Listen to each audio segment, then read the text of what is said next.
Itu kurang lebih kita diskusi. Saya berikan waktu terbentang luas untuk kita bisa bertukar pikiran.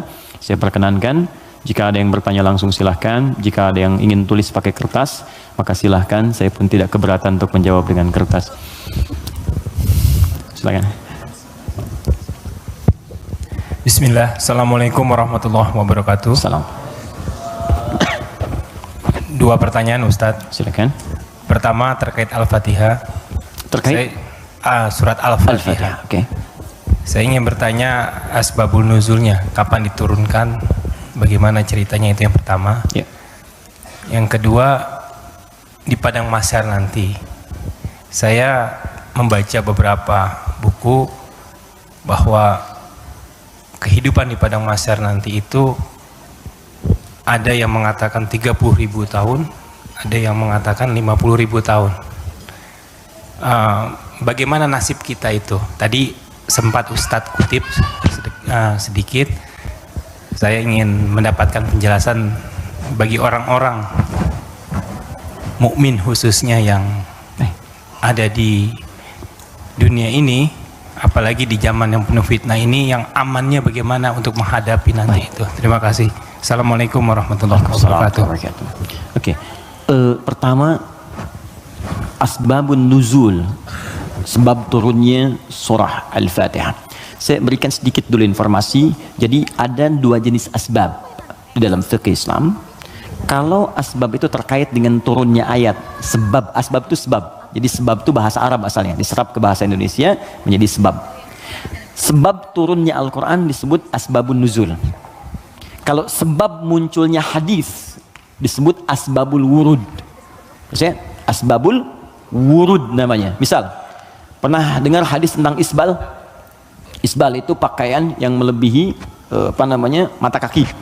Nah, itu apa sebabnya Nabi berkata hadis itu? Sebabnya apa? Nah, sebab namanya asbabul wurud.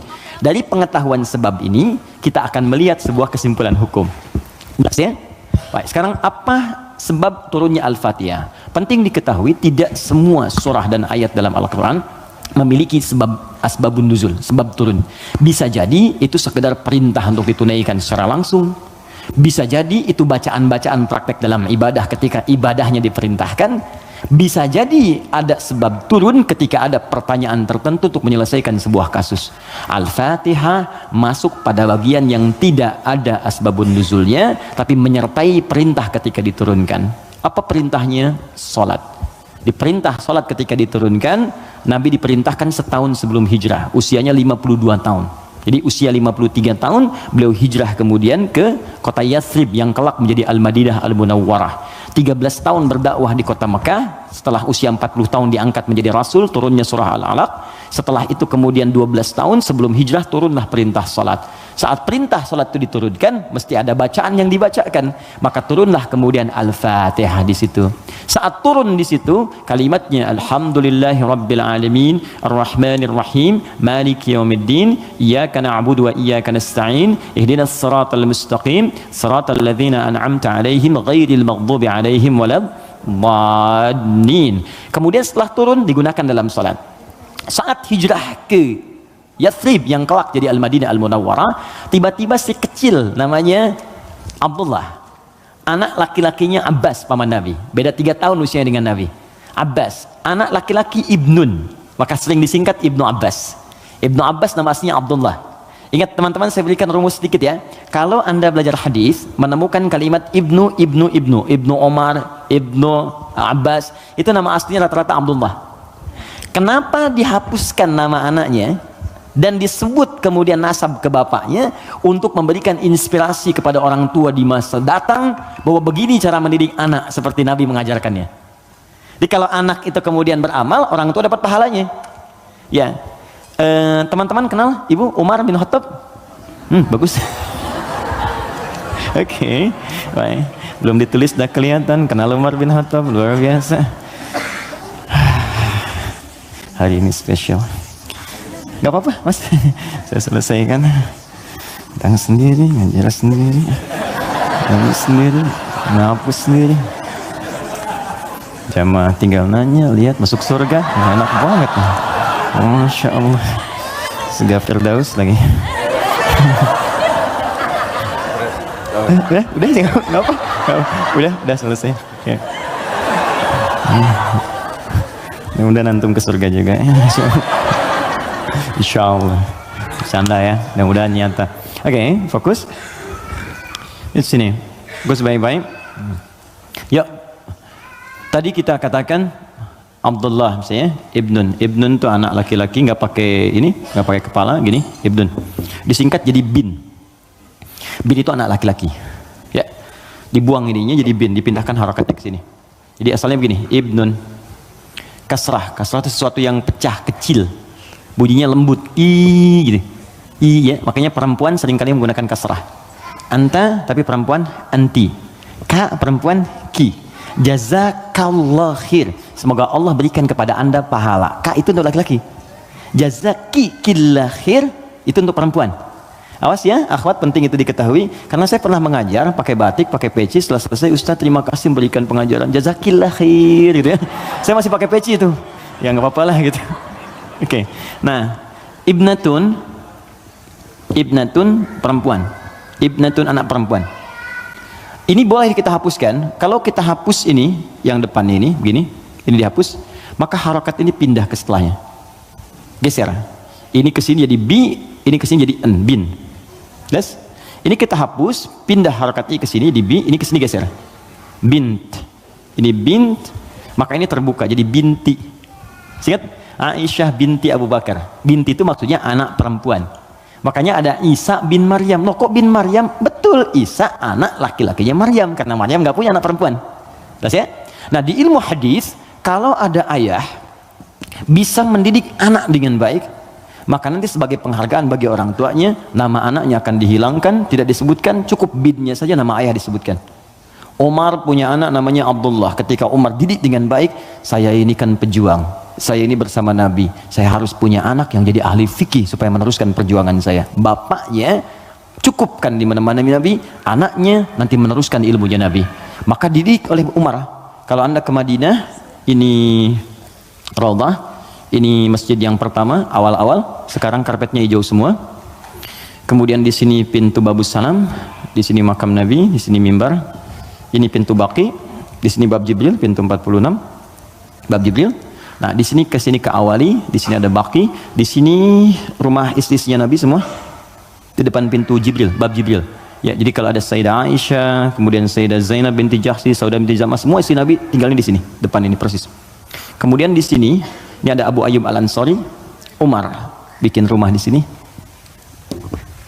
bikin satu kamar untuk anaknya Abdullah, dihadapkan langsung ke tempat Nabi untuk belajar dari Nabi sebelum datang ke majlis ilmunya. Jadi kalau yang lain nunggu di majlis ilmunya Nabi, kalau anak Umar diajarkan oleh bapaknya sebelum Nabi bahkan ke majlis ilmu, sejak keluar dari rumahnya itu bisa melihat bagaimana Nabi jalan, bagaimana Nabi nengok. Makanya anaknya Umar banyak meriwayatkan hadis dari sejak kecil, meriwayatkan 2.800 hadis. Anaknya Umar. Siapa yang punya wasilahnya? Bapaknya. Untuk menghargai bapaknya ini, Abdullahnya dihilangkan di sini, maka disebut nama bapaknya Ibnu Umar, Ibnu Umar, Ibnu Umar. Seakan pesan kepada orang tua di masa datang, kalau kita ingin mendapatkan kebaikan dari Allah, maka didik anak kita dengan baik, kelak orang tuanya pun akan dikenang. Setiap hadisnya kita bahas satu, bapaknya ikut mendapatkan pahalanya. Itu poinnya. Ya. Nah, tadi Al-Fatihah itu tidak ada asbabun nuzulnya. Kemudian ketika sampai di Madinah, Ibnu Abbas, anaknya Abbas, ini persis sama juga. Abbas itu pengusaha, teman-teman. Pengusaha besar, sebelumnya terjebak dengan riba, dibebaskan oleh Nabi. Tinggalkan riba, kata Nabi, dibebaskan. Dan dahsyatnya ketika ribanya ditinggalkan, awal-awal kan turun tuh, setelah itu naik 2 kali lipat dari sebelumnya. Ribanya hilang, omsetnya naik 2 kali lipat. Nah, beliau sadar saya ini sibuk, tapi di balik kesibukannya, bayangkan loh, paman Nabi, kerabat Nabi, muslim, mukmin bersama Nabi di surga, sibuk berbisnis, tapi masih punya waktu untuk datang ke majlis Nabi. Setiap akhir pekan datang ke majlis Nabi ke Sufah belajar. Karena itu ketika Nabi wafat, Abbas ini sudah mendapatkan 200 hadis. Bayangkan pebisnis hafal hadis 200, itu kan luar biasa. Kalau Quran gampang, hadis itu tak mudah, 200 hadis. Paman Nabi, keluarga Nabi, kerabat Nabi, sibuk bisnis, kaya juga, masih hafal hadis. Antum siapa? Paman Nabi bukan, kerabat Nabi bukan, tetangga Nabi bukan, kan? Sesibuk apa sih sampai untuk baca Quran pun belum punya waktu? Cita-cita masuk surga lagi, kan? Nah, ini beliau sadar saya ini sibuk nih berdagang. Maka harus ada yang mewarisi ilmu anak saya. Maka anak itu dipetakan, teman-teman begitulah, cucunya atau anaknya, ayo disiapkan. Ini anak pertama Qurannya, anak kedua hadisnya. Nggak apa-apa, kalaupun kelak jadi arsitek yang hafal Quran. Oke? Pengusaha yang ahli hadis, nggak apa-apa, banyak. Dulu biasa begitu, Bu. Teman-teman ikhwan, dulu biasa. Antum kalau temukan kitab namanya Bidayatul Mujtahid, kitab bagus perbandingan fikih. Itu kitab fikih tuh, tapi yang nulis dokter bedah. Ibnu Rushd namanya, di barat dikenal dengan Averroes. Itu nulis kitab fikih, itu biasa dulu tuh, biasa saja. Nah, Abbas ini menginvestasikan anaknya, namanya Abdullah juga, untuk belajar ke Majlis Nabi. Jadi setiap bapaknya berangkat titipin. Ketika Nabi wafat, anak ini usia masih 13 tahun. Bapaknya hafal 200 hadis, anaknya hafal 2000 hadis. Dan kalau anak dititipkan di tempat tertentu, maka habit itu akan membentuk dia untuk berperilaku. Tontonan yang dilihat itu jadi karakternya. Kalau dia yang diperlihatkan yang baik-baik, yang keluar baik, diajarkan kata-kata baik, yang keluar baik. Sekarang ada pendekatan bagus, ini share sebentar. Jadi pendekatan Al-Quran sekarang namanya. Ya, saya juga share dengan teman-teman, termasuk di keluarga kami terapkan. Kalau Anda ingin cepat anaknya hafal Quran, maka dia bisa dilatih dan dikondisikan dari sejak awal dengan lingkungan Quran. Misal, lahir dari 0 bulan, ketika lahir itu Anda kondisikan misalnya speaker aktif di rumah. Ya, dalam setiap 1 bulan dia dengar 1 juz. Bacakan aja 1 juz. Setiap 1 bulan. Tapi jangan acak ya, terurut. Misal bulan pertama juz 1, bulan kedua juz 2, pindah terus. Sampai bulan ke-30, usia dia 30 bulan, dia sudah mendengar 30 juz. Dan anak itu sejak mulai dilahirkan, organ pertama yang berfungsi kata Al-Quran, itu pendengarannya. Al-Quran langsung mengatakan, itu pendengarannya. Jadi ketika dia 30 bulan, dia sudah mendengar 30 juz. Itu sepakat dan sudah melalui research di sini, dia hanya butuh 6 bulan untuk menjadi penghafal Quran yang sempurna. Di usia 3 tahun, sudah hafal Quran 30 juz. Ini yang diterapkan orang tuanya Fajar. Beliau pengen bacakan sendiri, begitu dikasih ASI, bacain 1 juz. Begitu usia 3 tahun, kalimat pertama yang keluar di lisannya adalah ayat-ayat Quran. Dipanggil Ustadz mengecek, ternyata Allahu Akbar, 4 tahun sudah 30 juz. Terakhir kami ketemu sedang menghafal tafsir. Dan divonis lumpuh otak. Anda bayangkan, lumpuh otak hafal Quran 30 juz. Dan di mana Anda pada saat ini? Ya, kembali ke sini. Dia bertanya, Mas Primus, apa pertanyaannya? Ya Rasulullah, karena dia terbiasa dengan taklim, jadi dunianya masuk. Ya Rasulullah, kenapa Allah nggak turunkan 1 ayat yang bisa membatasi antara surah 1 dengan surah yang lainnya? Karena dulu masih nyambung, Al-Falaq nyambung ke An-Nas, sebelumnya Al-Ikhlas. Jadi orang nggak tahu pembatasnya di mana, walaupun dibacakan oleh Nabi. Maka diturunkanlah kemudian Bismillahirrahmanirrahim. Ya, karena pertanyaan anak kecil itu. Dijawab kemudian. Ibnu Abbas tuh sering bertanya, turun jawaban. Al-Baqarah 189 itu turun karena pertanyaan Ibnu Abbas. Ya Rasulullah, kok bulan bentuknya robah-robah, kemarin sabit, sekarang setengah, sekarang bulat betul, kenapa begini? Kenapa jadi ahillah turun? Yas'alunaka 'anil ahillah. Masya Allah. Qul hiya mawaqitu lin-nasi wal hajj. Ibnu Abbas yang tanya, turunlah Bismillahirrahmanirrahim. Sejak turun Bismillahirrahmanirrahim itu, maka Nabi membaca Al-Fatihah dengan 3 cara. 1, dibaca penuh dengan bismillahnya, dijaharkan.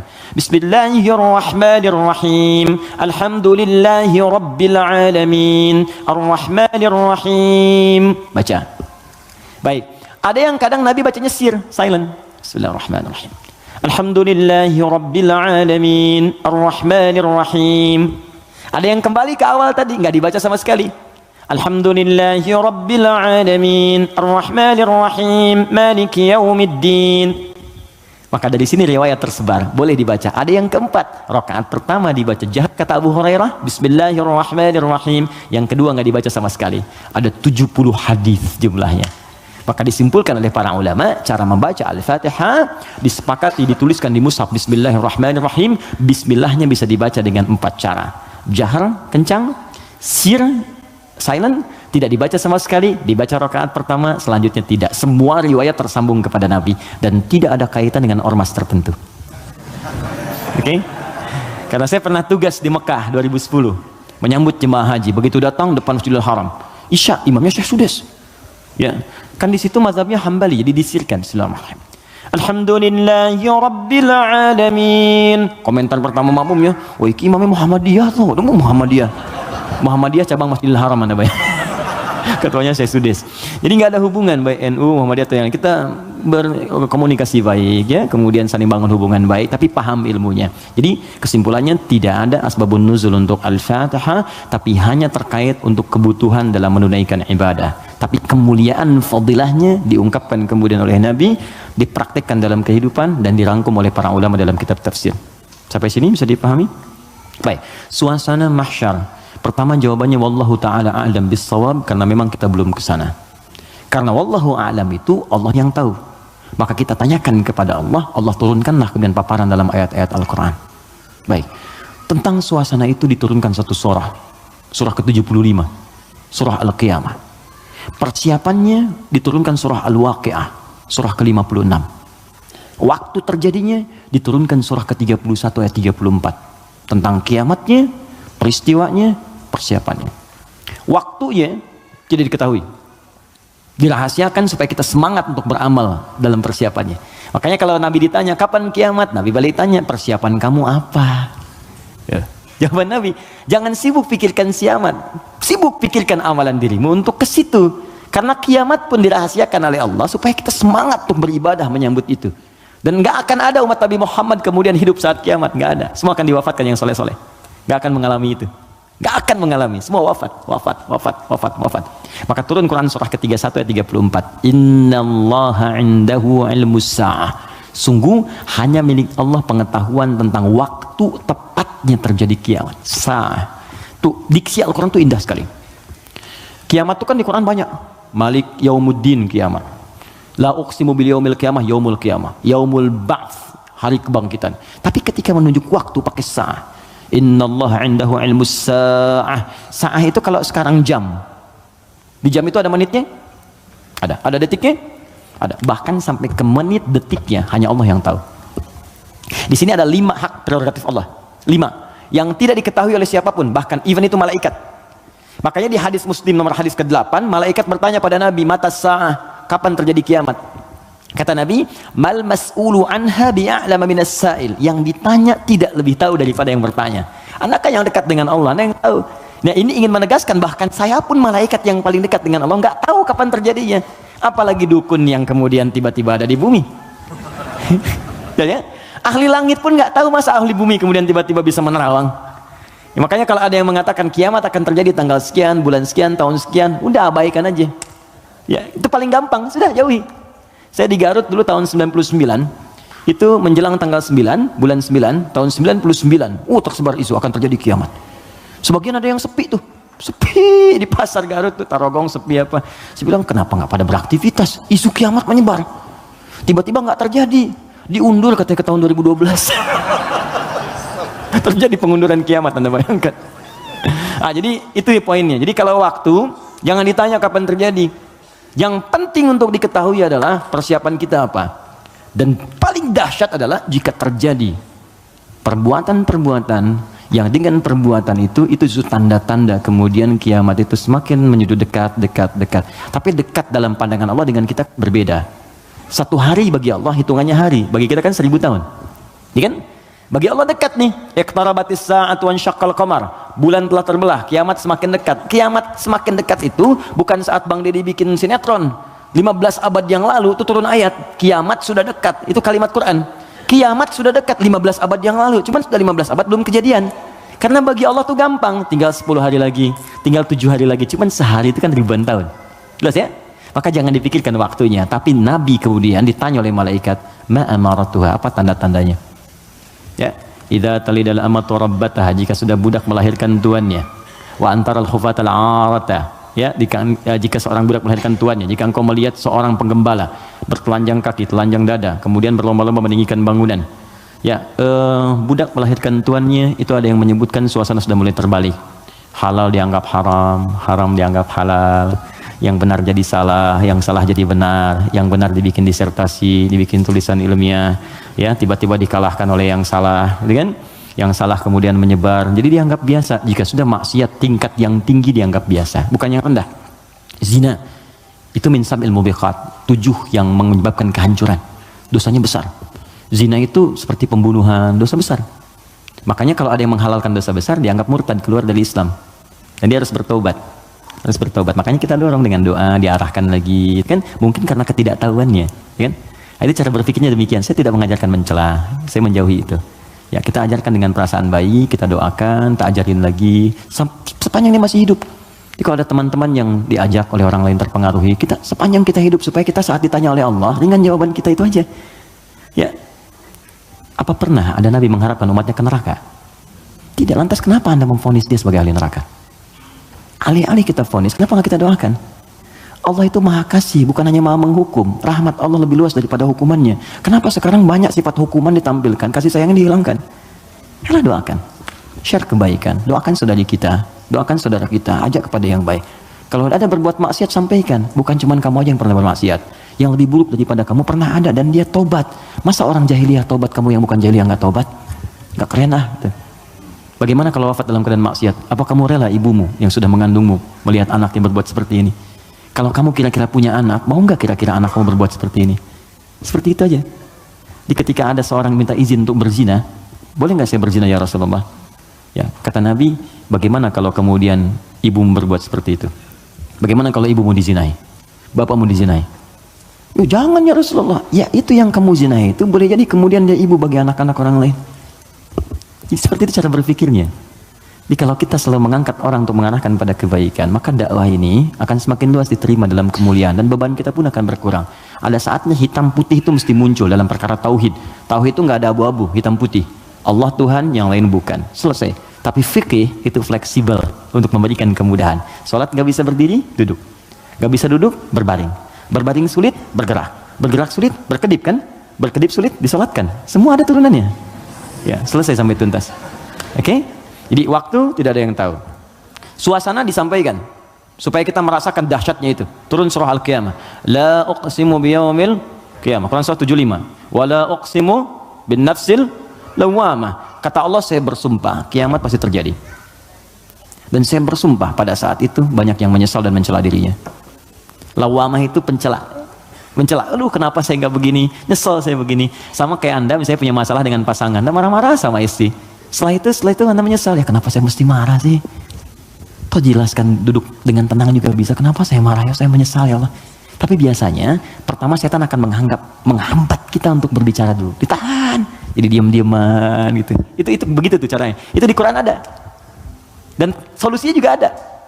Dan ada penyesalan setelah itu. Sama ke anak juga begitu. Anak berbuat salah terus kita marah ya. Kamu ini kemarin nggak ngerti mama ya. Tapi setelah itu ya Allah, kok saya marah sih? Ya, kok saya marah sih gitu kan? Nah itu lawamah namanya. Mencela diri pada sesuatu yang tidak seharusnya terjadi. Hari kiamat lebih banyak lagi. Kenapa dulu saya nggak sholat? Kenapa dulu saya nggak beriman? Kenapa dulu saya begini? Itu kiamat.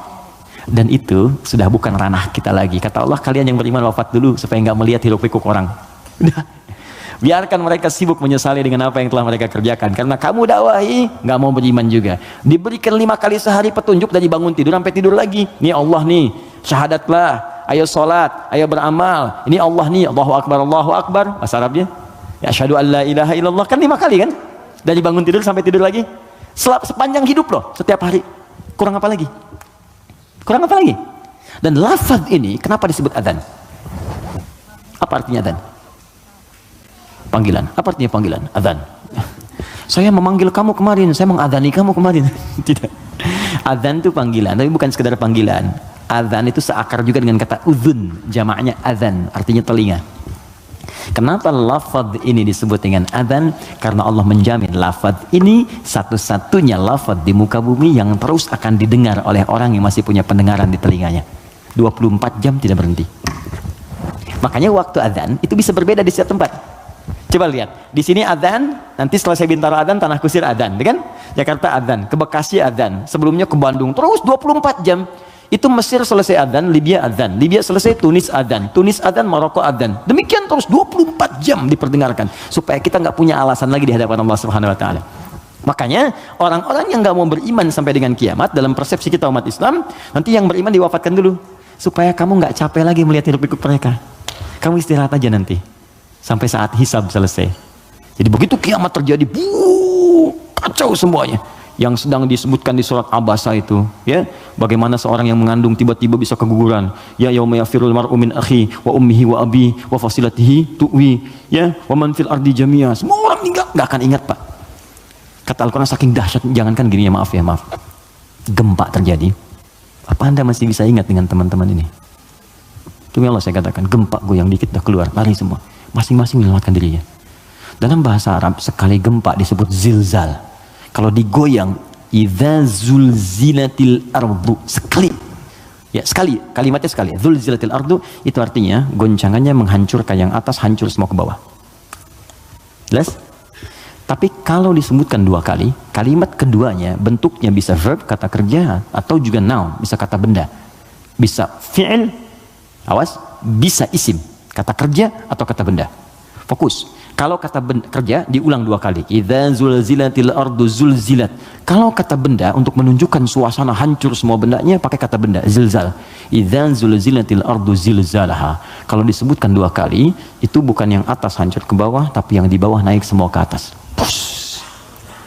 Kata Allah, kalau semua orang sudah nggak peduli dan menganggap biasa gempa-gempa dengan skala-skala tinggi yang menghancurkan yang atas hancur ke bawah, sudah nggak peduli dianggap biasa.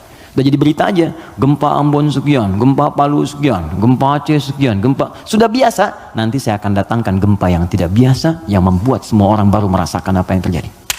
Saya naikkan semua yang dibawa ke atas. Wa akhrajatil ardu athqalaha. Baru orang berkata, wa qala al insanu malah. Ini ada apa ya? Ada apa ya? Anda ini dikasih gempa biasa aja, yang biasa, itu semua keluar, lari. Bursa efek keluar, yang di pegawai ini keluar, pekerjaan kantor keluar semua karena ketakutan. Nanti mau lari kemana? Karena yang di bawah ini diangkat ke atas semua. Saat itu kita sudah nggak ada. Karena orang beriman oleh Allah tuh diistirahatkan. Istirahat dulu aja, biar hancur semua dulu, baru dibangunkan lagi, muncul lagi. Itu di surah Qiyamah. Al-Qiyamah, suasananya di Abasa ada. Terus cara berbekalnya, bukalah kemudian surah Al-Waqi'ah. Makanya sering kita diminta baca Al-Waqi'ah. Kan berurut tuh, 55, 56, 57 kan? 55 apa? Ar-Rahman, kan? Nah, jangan dibaca saat pernikahan aja, ya. Saat lamaran baca Ar-Rahman. Sekarang tuh keren, tapi saya senang bagus-bagus sekarang pakai Al-Quran, ya. Sampai ada seorang kiai kedatangan 3 orang, ya, untuk melamar putrinya, cantik, bagus, soleha. 3 orang datang melamar, pertanyaan pertama Quran. Anda siapa namanya? Saya Anas, Pak. Bagus, baca surat Anas. Anas. Ya bagus katanya. Yang kedua siapa namanya? Saya Torik, Pak. Ya, baca At-Torik. Baca bagus ya. Yang kedua belum disuruh udah pucat tuh. Adik siapa namanya? Saya Imran, Pak. Tapi dia pintar. Tapi panggilan sehari-hari kulhu, Pak. Ya Allah, udah sini. Oke, jelas ya Mas Bim ya? Oke, jadi baca surat Al-Waqi'ah untuk berbekal. Wa ashabul yamini wa ashabul yamin. Yang pegang tangan di tangan kanannya saat kiamat itu enak banget, tinggal menikmati surganya. Ada yang pertamanya sabiqun as-sabiqun, yang duluan masuk surga. Tapi mereka golongan sedikit. Jangan diratapi ya sedikit saya nggak masuk. Bukan, masuklah ke dalam golongan sedikit itu.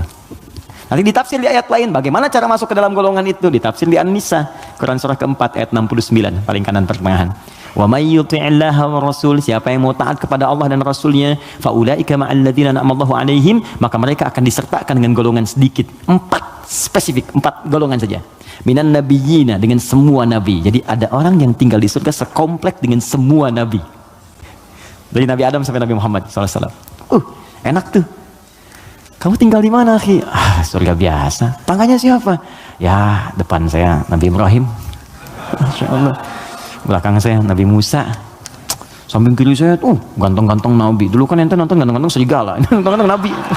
Nabi Yusuf. Kanan saya Nabi Muhammad SAW.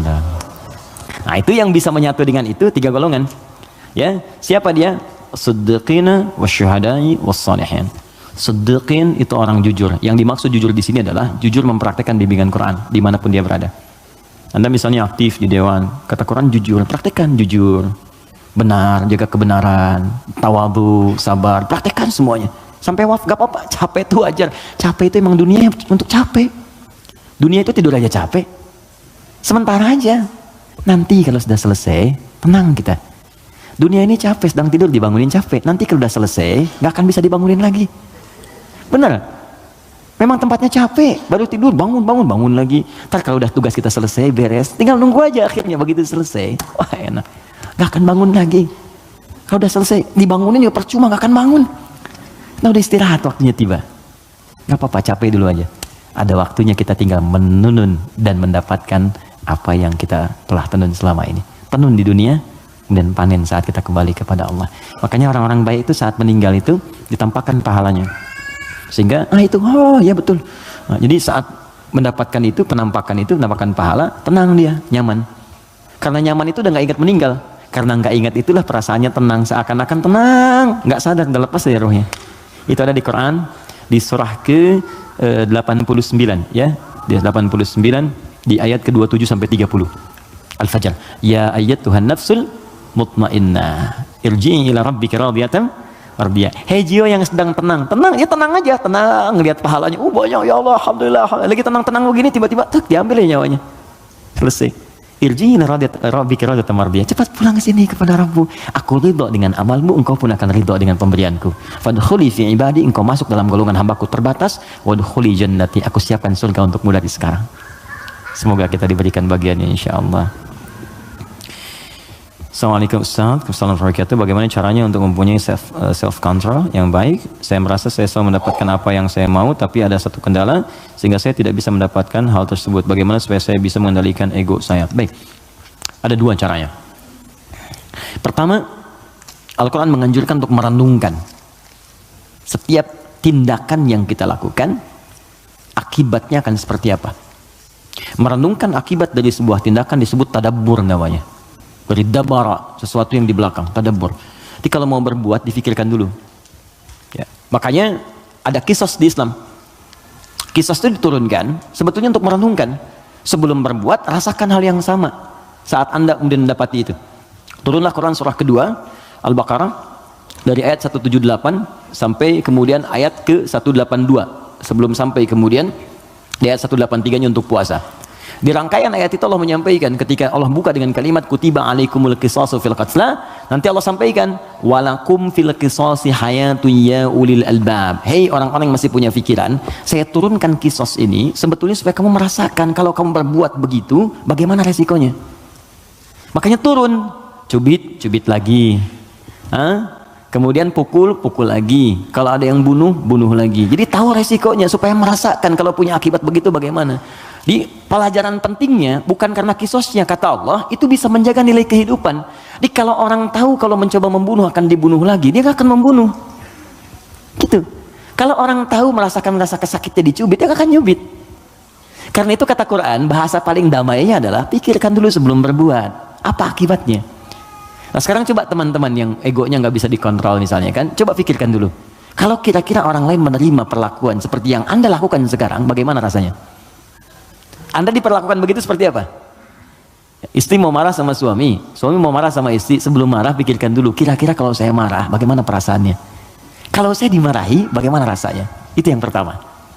Kalau itu belum bisa meredakan sedikit karena memang setan menguasai, maka Nabi berikan jalan. Pertama, fasta'idz billahi minasyaitonir rajim. Istighfar dulu. Minta kepada Allah supaya dijauhkan dari setan. Kalau bahasa doanya, Rabbi inni a'udzubika min hamazati syayatin wa a'udzubika ay yahdurun. Kalau bahasa kitanya, saya nggak hafal Ustaz bahasa Arabnya, boleh pakai bahasa Indonesia. Ya Allah, mohon lindungi aku dari pengaruh setan sekarang ya Allah. Jangan sampai dia hadir menguasai jiwaku. Ya, kalau belum reda, sedang berdiri, duduk kata Nabi. Duduk belum selesai, berbaring sebentar, pikirkan dulu. Belum tenang, wudu, karena api hanya bisa dipadamkan dengan air. Pelan-pelan. Yang terakhir, kalau belum mempan juga, perhatikan bahasanya, indah sekali. Bagaimana kalau sangat Anda sedang tidak bisa mengontrol ego itu, lalu Anda berbuat maksiat, Anda wafat. Itu aja. Itu rumus di Quran surah ke-67 ayat yang kedua. Walladzi khalaqal mauta wal hayata liyabluwakum ayyukum ahsanu amala. Dialah Allah yang menciptakan kehidupan dan kematian supaya menguji yang masih hidup supaya banyak berbuat baik. Artinya kalau sedang berbuat maksiat, pengertian terbaliknya, coba pikirkan Anda akan wafat. Apa enggak enak dicatat di catatan malaikat maut kan? Ya, begitu dicatat meninggal dalam keadaan marah-marah. Gak enak banget. Terus dibuka lagi di hari kiamat semua orang lihat. Kan gak enak. ke pengajian tiap pekan, ngaji, sholat, azan lagi, meninggal dalam keadaan marah-marah gitu.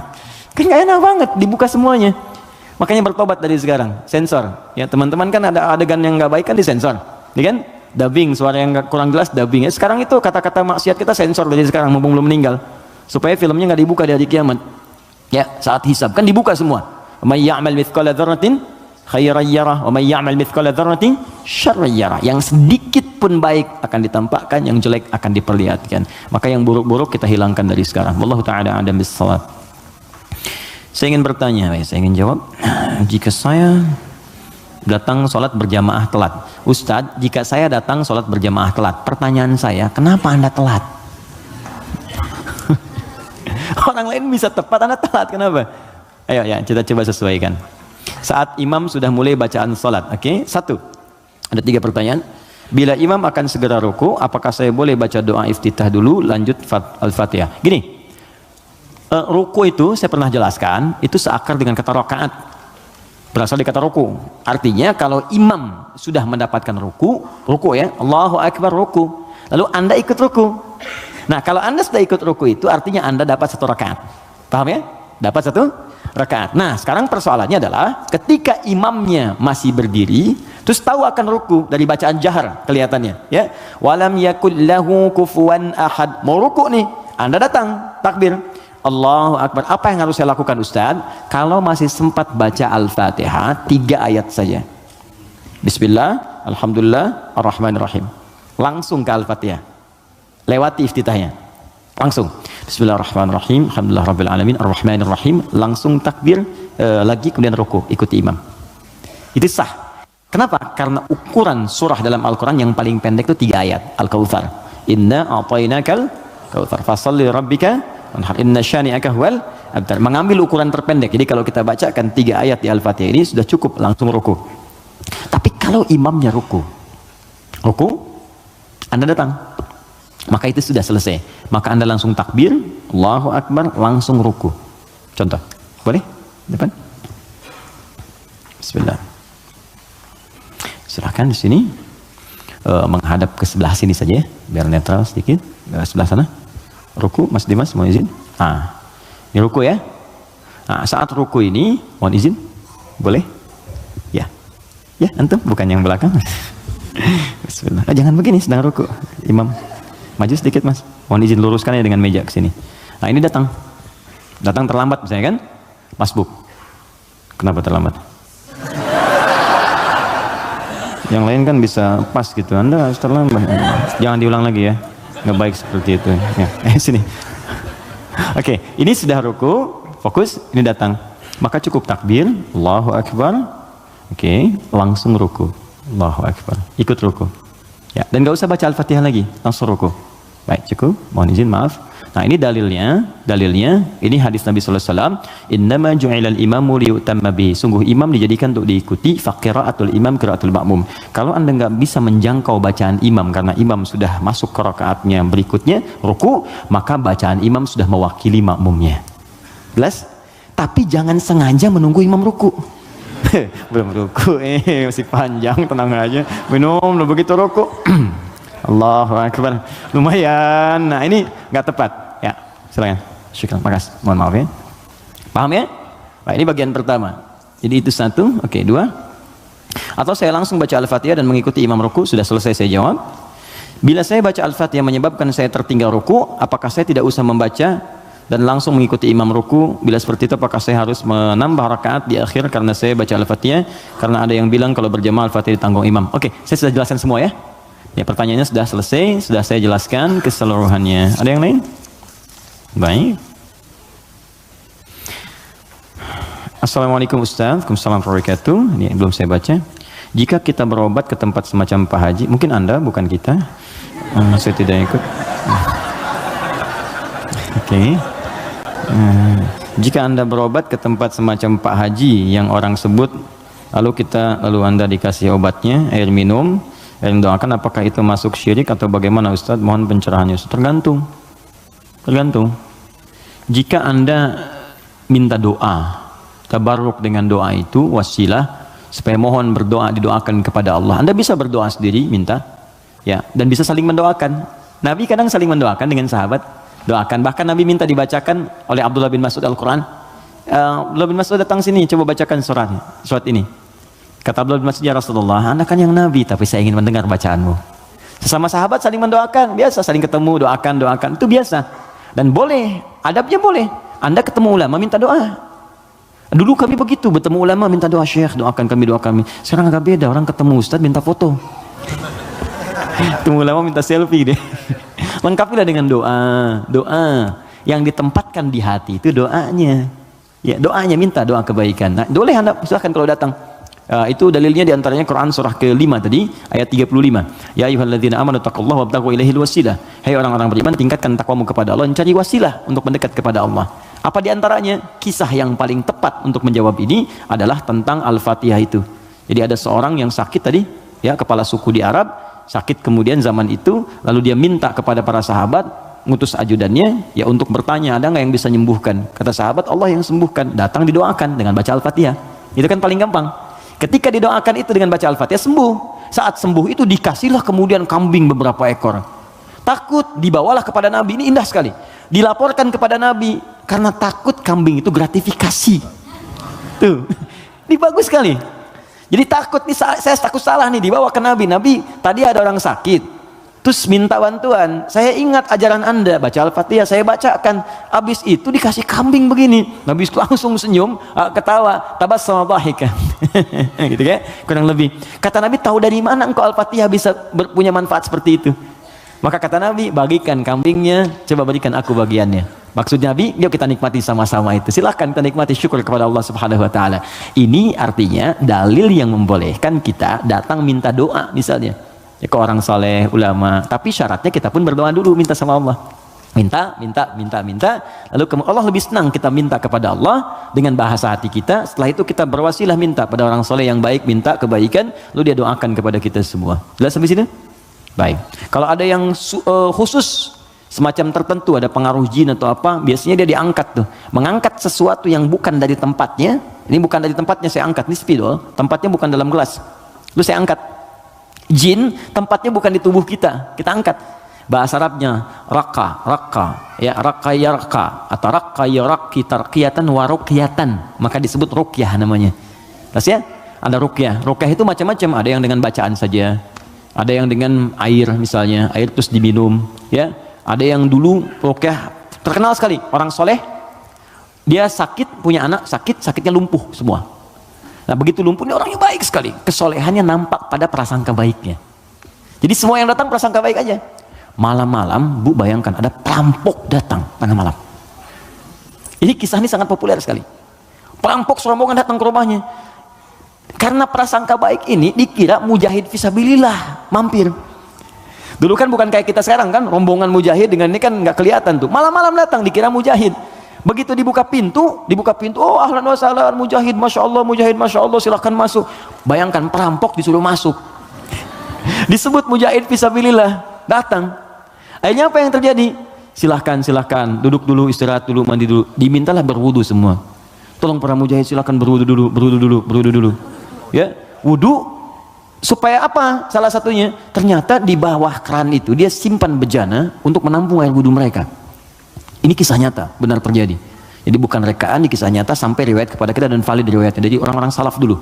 Di begitu air wudunya tumpah ke situ, dan dia melihat orang-orang perampok tadi, kok ada anak ini nggak bangun.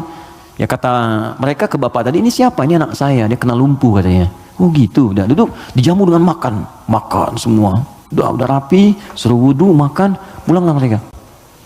Nah, begitu pulang, ini yang menarik. Beberapa pekan kemudian datang lagi. Dibuka lagi yang mujahid, katanya masya Allah. Yang buka siapa? Yang buka anak yang lumpuh tadi. Buka langsung, kaget loh. Kemarin kan lumpuh dia, sekarang bisa buka katanya kan. Lalu bapaknya keluar nyambut lagi, masya Allah. Kami meraih keberkahan dari jihad Anda, Anda bayangkan.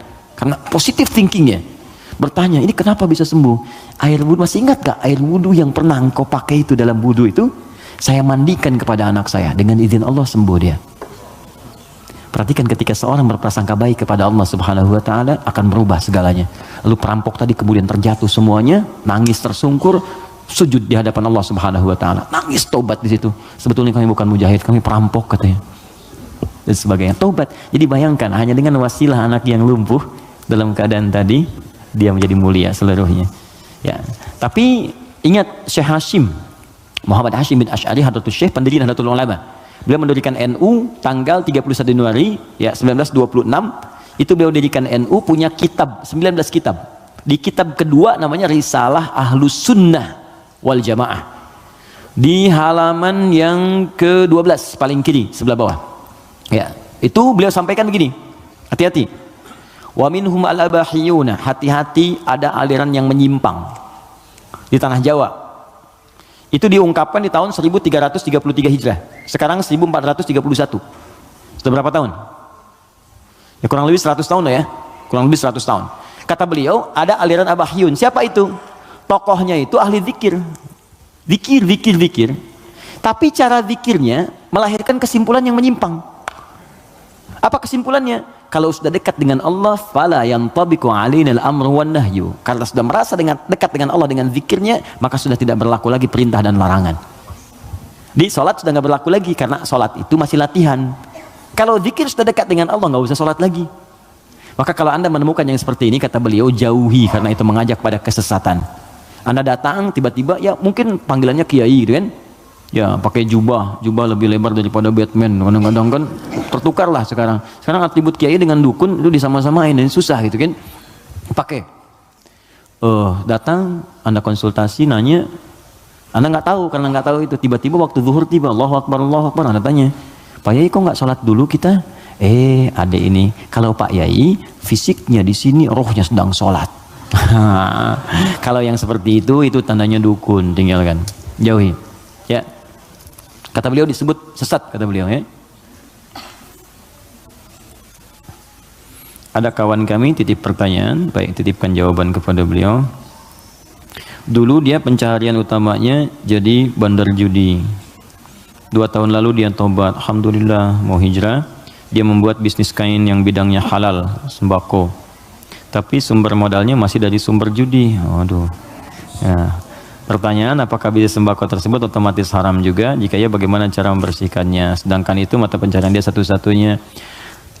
Quran surah ke-51 ayat 22. Paling kanan pertengahan. Wa fis samai rizqukum wa ma tu'adun. Hei seluruh manusia, sebelum engkau lahir, rezeki kamu telah aku tetapkan di langit dan aku janjikan akan diberikan. Kaidah pertama. Dikata Allah, rezeki kita itu sudah teratur, nggak akan tertukar. Nggak akan tertukar. Ada putri yang tertukar, ada menteri yang ditukar, tidak ada rezeki yang tertukar. Rezeki nggak ada yang tertukar. Jadi ini pun memberikan pesan kepada kita, jangan pernah mencuri. Jangan pernah mencuri karena buang-buang energi. Ya mohon maaf, nggak akan pernah rezeki kita diambil orang, pasti balik. Pasti balik. Hanya ada rezeki orang dititipkan pada kita, itu ada. Ini rezeki saya bukan minuman ini? Bukan. Rezeki saya itu kalau sudah masuk ke dalam kerongkongan saya. Mungkin ini rezeki orang, cuman di atas namakan saya saat ini ada di sini. Kalau saya nggak minum, kan yang minum orang lain. Bisa Mas Dimas, bisa yang lain dan sebagainya, gitu kan? Oke, jadi yang pertama, jangan pernah kita berpikir untuk berbuat curang demi mendapatkan rezeki. Karena dengan yang baik pun akan dapat. Kalau Anda bisa mendapat dengan cara yang halal, kenapa mencari dengan cara yang haram? Paham ya? Makanya Allah batasi kita, jangan cari yang haram, rugi nanti kamu. Ya sudah, harus dikembalikan lagi kepada yang berhak. Setelah itu menderita juga. Coba bayangkan, bukankah kalau ada orang yang korupsi, ketahuan, ditangkap dia, dikembalikan lagi kemudian apa yang dia dapatkan? Karena TPPU, ya tindak pidana pencucian uang diambil semua kan? Itu saking sayangnya Allah, jangan menyebar rezeki yang haram, ambil semua. Bahkan yang telah diinvestasikan pun tarik lagi. Kenapa? Karena ini bersumber dari yang haram. Kalau yang haram berproses terus dipakai lagi kepada yang lain, maka haram akan menyebar keharamannya. Maka yang pertama, jangan takut kehilangan rezeki. Jangan takut, karena semua akan diberikan sesuai dengan janji Allah. Nah, bagaimana cara kita mendapatnya? Turunlah Quran surah ke-2 Al-Baqarah ayat 168, paling kanan sebelah bawah. Ya ayyuhan nasu, hai semua manusia, kulu mimma fil ardi halalan thayyibah. Tuh. Hai semua manusia, kalau ingin dapat rezeki maka kerja. Ayo cari makan. Allah cuma minta bergerak aja, kerja. Kalau ada keluar dari diri kita untuk bekerja, bergerak aja, rezeki turun. Silakan kreatif, sekarang banyak kreativitas. Ada yang dengan peluit, 2.000, makasih Pak. 5.000, makasih Om. 10.000, makasih Bos. Tuh, dia jadi bos Anda tuh. Itu aja, sehari dapat berapa gitu. Ya. Jadi kalau bergerak sedikit aja, bergerak tuh dapat. Tapi ingat kata Allah, halalan thayyibah. Ambil dengan cara yang halal. Nanti yang halal itu kalau Anda dapatkan thayyibah, cari yang dibutuhkan. Ini yang kedua, ini yang sering banyak salah. Di banyak orang mendapat dengan cara yang halal, tapi thayyibat yang dipraktikkan. Thayyibah itu artinya keluarkan ya rizki yang kita dapatkan itu, kemudian beli yang kita butuhkan, yang bermanfaat untuk kita. Di pola konsumtif itu kata Al-Quran, kalau mau benar-benar yang dibutuhkan bukan yang diinginkan. Gak setiap yang diinginkan itu mesti didapatkan, beban hidupnya tinggi nanti. Ya ini kalau haus butuh apa? Minum. Jadi minuman yang ada kan kita bisa minum. Jadi kadang karena orang selalu menginginkan yang tidak ada, jadi berat tantangannya. Karena rumus fisika juga begitu. F1 sama dengan F2, gaya gerak sama dengan gaya dorong. Apa yang kita dapatkan itu yang keluar. 5.000 cukup untuk beli teh manis, kan 20.000 buah naga, kan? Nah tapi ingat, kalau Anda punya 5.000 tapi pengen yang 20.000, maka rumusnya berubah jadi hukum Pascal. F berbanding lurus dengan P, gaya berbanding lurus dengan tekanan. Semakin banyak gaya, semakin tertekan hidupnya. Poinnya, kalau gaya Anda begitu ya susah hidupnya. Makanya Quran katakan gaya itu disesuaikan dengan pendapatan. Apa yang didapatkan, cari yang dibutuhkan. Gak semua yang pengen mesti dibeli. Si goreng kebun sirih yuk jam 11. Yang Anda tinggal misalnya di Bekasi, pengen ke si goreng kebun sirih, dipaksain padahal yang keliling banyak gitu kan. Kejar sampai ke sana macet-macetan. Nikmati aja, entah kita nikmati di sana, nyampe sana tutup. Gak ada apa-apa. Paham ya? Nah, jadi itu poinnya. Jadi berusaha dengan cara yang halal, Allah kirimkan rezekinya. Apalagi Anda orang beriman. Kalau orang beriman, apalagi tadi hijrah, sudah tobat, itu seketika Allah jamin. Pindah surahnya, pindah ayatnya ke ayat 172. Quran surah kedua, ayat 172. Perhatikan ayatnya. Ya ayyuhalladzina amanu. Kita 13 menit menuju zuhur. Hai orang-orang yang telah punya iman. Kulu min thayyibati. Jangan pernah fikirkan yang haram. Ingat ya?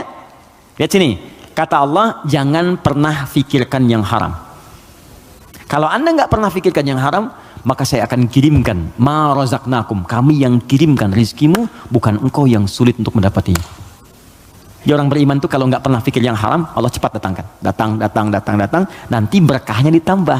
Kalau berkah sudah tambah, dapat 100.000 pun sebulan cukup. Saya pernah ke Telas namanya. Telas tuh habis, di Google aja nggak ada. Anak saya yang kecil pengen gembala kambing, jadi dia dengar kisah Rasulullah menggembala kambing, pengen kambing, kita bawa ke sana. Di situ Pak Ibu, ada penggembala yang sebulan itu cuma dapat 100.000. Tapi Allahu Akbar, saya berapa kali datang, lihat, merenung, netes air mata. Itu setiap datang, Pak, yang nggak ada tuh ada gitu. Musim buah ada buah, ikan dikeluarin semua, jamu kita. Terus saya tanya, di mana kambingnya? Di belakang katanya. Saya lihat kan, wah begitu dilihat bersih, putih, bersih, dirawat bersih. Tapi yang heran, itu mulutnya ditutup pakai potongan aqua. Yang ada yang setengah liter itu kan, yang ditutup itu cukup ke mulut kambing. Terus saya tanya, ini kenapa ditutup? Ini sakit kambingnya? Bukan sakit Gus katanya, bukan sakit. Kenapa? Ini kambing baru kami bawa dari tempat kami beli, kami tutup di sana mulut kambing itu dengan potongan aqua supaya di jalan dia tidak memakan yang bukan haknya. Itu saya berhenti dan keluar air mata saya. Saya bilang, saya mengajar hampir tiap waktu, kamu yang praktikkan. Banyak orang mendapat surga tapi Anda yang paling layak. Saya tutup mulut kambing ini supaya nggak makan yang bukan haknya. Banyak orang hadir taklim, menjaga lisannya begitu sulit. Dia jarang taklim, kambingnya pun ditutup mulutnya. Untuk tidak makan yang haram. Makanya rezekinya Allah kirimkan. Baik 100.000 gitu. Gak pernah mengeluh ceria gini. Ada lagi orang penghafal Quran. Wah itu dahsyat itu juga. Jadi kalau Anda kunjungi, istrinya akan berkata, Alhamdulillah ya Allah Ustaz, Allah tuh baik sekali. Abi diberi rezeki banyak banget. Banyak tuh sebulan dapat 500.000. Banyak banget. Kalau Anda kunjungi itu ikan keluar, buah keluar. Apa kerja istrinya? Ngambil suluh di sawah, duduk, bikin, nyiapin ini. Tahu Anda? Istrinya hafal Quran 7 riwayat. Suaminya 30 juz. Anak-anaknya hafal Quran semua. Kalau kita membangun kedekatan dengan Allah tuh, yang lain kecil lah. Kecil. Bahkan saat harta itu datang tuh kita malah sibuk, nggak pakai itu gitu. Dah, kasih. Saya tuh kalau belajar ulama kita dulu tuh, Masya Allah. Ya, Kiai Haji Nur Ali tuh, di Bekasi ada jalan Kiai Haji Nur Ali. Itu Pak, Ibu kalau taklim beliau, ada amplop datang tuh, kasih banyak tuh. Itu nggak banyak orang tahu. Malamnya dijajarkan begini. Santrinya dikumpulkan. Buka katanya, buka. Ada yang 5.000, yang 1.000, 10.000, sebagainya. Itu nggak pernah diambil oleh beliau. Kata beliau, ini 10.000, tolong berikan ke madrasah sana. Yang 5.000, anak-anak yatim. Yang 1.000, janda-janda sekitaran ini. Santuni semua. Hidupnya berkah. Jangan takut, kalau Anda bisa mendapatkan yang baik, kenapa mesti berjudi? Nah, kalau Anda bisa berbuat yang halal, kenapa mencari yang haram? Kalau Anda bisa jadi orang soleh, kenapa berbuat salah? Tinggalkan yang buruk tadi. Nah, kalau pernah bertobat dan hijrah, alhamdulillah, pertahankan tobat dan hijrah itu. Hijrah itu artinya meninggalkan total yang buruk-buruknya. Termasuk tadi hasil judinya, yang dipakai modal. Jangan dipakai modal. Sudah, keluarkan. Bagaimana cara mengeluarkannya? Cara mengeluarkannya adalah berikan kepada yang sosial yang umum sifatnya. Setelah itu Anda coba bekerja. Kalau memang nggak ada sama sekali, Anda bisa gunakan itu untuk sementara, untuk mendapatkan sesuatu yang lebih baik. Jadikan misalnya cari kerja, untuk dapat kerja itu boleh dalam keadaan darurat. Nanti setelah mendapatkan yang baik-baik, cukup itu ini keluarkan. Sambil pertambah sedekah, tambah infaknya, keluarkan zakat kalau sudah masuk ke dalamnya. Itu seperti itu akan menutup yang kurang-kurangnya. Walakum ru'usum ma qad salaf. Ya, yang dulu-dulu akan ditutup oleh Allah. Sudah selesai semuanya. Yang sekarang akan dibuka. Tapi kalau Anda jadikan andalan itu, maka itu tetap akan menanam perasaan buruk di dalam jiwa kita. Jadi kalau harta kotor itu masuk ke dalam tubuh kita, jadinya begini. Quran surah 6 ayat 25. Wa fi adhanihim waqra. Dia akan beredar dengan darah. Kalau masuk ke telinga jadi daging, dia akan menutup sumber kebaikan. Kalau ke mata, awas. Wa ala absarihim ghishawah, akan menjadi penghalang. Nanti kalau masuk ke dalam tubuh kita, fi qulubihim marad, ada penyakit, maka lengkaplah khatamallahu ala qulubihim wa ala sam'ihim wa ala absarihim ghishawah. Kalau dimakan oleh keluarga, maka jadi bara neraka nantinya. Andanya mungkin merasa biasa, anak-anak mulai sulit diingatkan sholat, mulai sulit baca Al-Quran, mulai sulit menghafal dan sebagainya. Maka saran saya, kita doakan, kemudian kita support, jangan jadi cerita. Siapa teman kita itu yang konsultasi kepada kita? Doakan. Anda apa? Support. Makanya persaudarakan. Saya tuh bingung, orang Islam sekarang hidupnya masing-masing, kenapa sih? Kenapa nggak bersaudara? Nabi itu kan mempersaudarakan Khazraj dengan Aus. Ini saya pengen juga kajian musyawarah, teman-teman cobalah mengenal satu dengan yang lainnya, terus saling support. Anda punya program apa? Support. Bisnis apa? Endorsein, barangin. Itu kenikmatannya itu terasa. Jangan takut rezeki Anda diambil, gak akan tertukar. Jadi semuanya akan mendapatkan bagiannya masing-masing, gak usah takut. Ya, ustadz-ustadz juga demikian tuh, jalan, saling bagi, mengajar, melengkapi dan sebagainya. Itu saya sarankan seperti itu. Jadi yang bertanya ini kalau ada kesulitan kita respon, mungkin dititipkan kepada kita, mungkin kita bisa memberikan solusi. Jelas ya? Saya kira itu kita ada 7 menit, saya jawab yang terakhir ini, setelah itu kita berdoa dan siap-siap menunaikan salat berjamaah insyaallah. Bismillah, assalamualaikum warahmatullahi wabarakatuh. Jazakallah khair atas kesempatannya, semoga Allah muliakan Anda. Ketika saya masih tinggal di Oman, guru ustadz, anak saya yang laki-laki berasal dari Ghana, menerangkan bahwa iftitah itu bagian dari kunci dari salat yang akan dimulai. Maka menurut ustadz tersebut surat iftitah, okay, dibaca sebelum takbir. Beliau mazhab ibadi. Pertanyaan apa yang harus dilakukan anak saya, teman-teman yang diajak salat berjamaah ketika ustadznya baca iftitah dahulu sebelum takbir? Tidak ya. Ibadi itu termasuk yang tidak diakui. Saya sudah pernah ke Oman dan saya tahu mazhab di sana apa saja. Ibadi ada, Sunni ada, Syiah juga ada. Di pertengahan yang punya masjid biru itu saya sudah pernah kunjungan ke sana. Jadi ibadi termasuk diantara paham yang tidak diakui, ya, tidak diakui dalam sistem mazhab fikih dalam Islam kekinian yang mainstream. Ya, karena itu menurut saya kembalikan kepada yang Sunni yang sudah diajarkan kepada kita semua. Nah, sumbernya bukan karena ibadi, Sunni atau yang lain, sumbernya itu petunjuk dari Nabi. Hadisnya bagaimana? Ayatnya bagaimana? Buka Quran surah kedua Al-Baqarah Ayat yang ke-43, wa aqimus shalah, tunaikan oleh kalian salat. Bagaimana menunaikannya? Maka diikuti dengan mengikuti petunjuk Nabi. Maka turunlah Quran kemudian surah ke-3 ayat 31, paling kiri sebelah atas. Qul in kuntum tuhibbunallaha fattabi'uni. Kata Allah, kalau kalian cintai aku, ikuti bagaimana Nabi mengajarkan. Nah, seperti apa Nabi mengajarkan salat? Karena kalau nggak diajarkan, kita nggak bisa meniru. Maka buka hadis Muslim nomor hadis 397, buka Al-Bukhari nomor hadis 711. Dari kisah siapa? Sahabat Abu Hurairah. Siapa yang menunjukkan? Khalid bin Rafi' Az-Zuraiqi. Bagaimana bunyinya dari Nabi? Bunyinya kurang lebih begini. Ya, idza qumta ilas shalah, kalau kamu pengen sempurna salatnya, asbighul wudu, sempurnakan wudu. Wudu sempurna. Wudu dulu. Fumastaqbilil qiblah, menghadap ke arah kiblat. Menghadap ke kiblat. Fakabbir, kemudian bertakbir. Setelah takbir diajarkan baca iftitah. Ada 9 jenis doanya. Ada yang pendek, ada. A'udzubillahi samil alim minasyaitonir rajim, ada. Ada misalnya yang gabungan, ada yang agak panjang, Allahumma ba'id baini wa baina khataayaya, ada yang Allahu akbar kabira walhamdulillahi katsira subhanallahi bukratan wa asila. Ini satu doa. Satu doa. Kalau Anda bacakan lagi wajjahtu, itu doa-doa digabungkan jadi satu. Ya. Ada 9 jenis doa iftitah itu, panjang sekali. Yang panjang, pendek. Kenapa ada pendek, menengah, panjang? Supaya sesuai kondisi. Jadi kalau kita sedang buru-buru di perjalanan, di airport misalnya, atau di stasiun, kita sedang menunggu misalnya kereta atau pesawat sedang tunggu, jangan yang panjang-panjang, yang sedang aja, yang pendek. Allahu akbar kabira walhamdulillahi katsira subhanallahi bukratan wa asila, langsung Al-Fatihah, kan? Atau kita bacakan a'udzubillahi samil alim minasyaitonir rajim, dah langsung Al-Fatihah. Ya, pendek sekali. Pendek sekali. Ya, jadi begitu kita kemudian bacakan, masuklah Al-Fatihah. Tsumma qra' Fatihatul Kitab, kemudian baca Al-Fatihah. Tsumma mata yasara minal Quran, dan bacakan apa yang paling ringan yang bisa kita bacakan. Surat pilih setelah Al-Fatihah. Tsumma falyarkas, setelah itu kemudian kamu ruku. Ya, hatta tatma'inna raki'an. Jangan dulu kamu bangun sampai kamu tenang rukunya. Semuanya lengkap. Dijelaskan dari awal, dari wudu sampai salam selesai, dan tidak pernah dijelaskan oleh Nabi baca iftitah sebelum takbir. Ya, iftitah itu tempatnya setelah bertakbir. Takbir baru iftitah. Adapun Anda ingin baca bismillah sebelum takbir, boleh mengambil hadis umum. Apa hadis umumnya? Kullu amrin dzibalin la yubda'u fi bismillahirrahmanirrahim fa huwa abtar. Setiap perbuatan baik yang tidak dimulai dengan bismillah maka terputus nilai pahalanya. Ustadz, tapi kan Nabi nggak contohkan.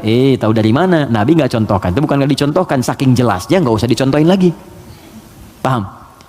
Pernah Anda lihat Nabi makan apel habis baca bismillah? Pernah Anda lihat Nabi baca pakai pakaian baca bismillah? Tidak ada hadis contohnya. Tapi kalimat umumnya ada. Untuk makan, baca bismillah, makan apa saja. Gak usah dirinci. Jadi semua perbuatan baik itu dalilnya. Jelas ya? Tapi sholatnya dibuka dengan takbir. Baru dimulai hukum sholat itu saat dibuka dengan takbir. Ditutup kemudian dengan salam. Kalau digoda setan, ta'awudz ada. Fasta'idz billahi minasyaitonir rajim. Makanya ada orang sebelum sholat baca ta'awudz. Ada yang baca An-Nas. Karena dia berdoa minta supaya setan dijauhkan dari pengaruhnya saat sholat. Paham di sini?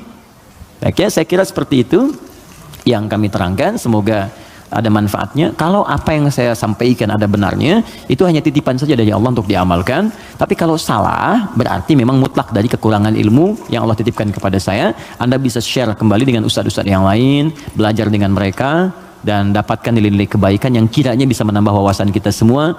Pesan saya, jangan saling mencela, jangan saling merendahkan, belajar yang baik, saling tolong-menolong dalam kebaikan, bersahabat yang baik. Mungkin itu yang bisa memberikan hidayah dalam hidup kita.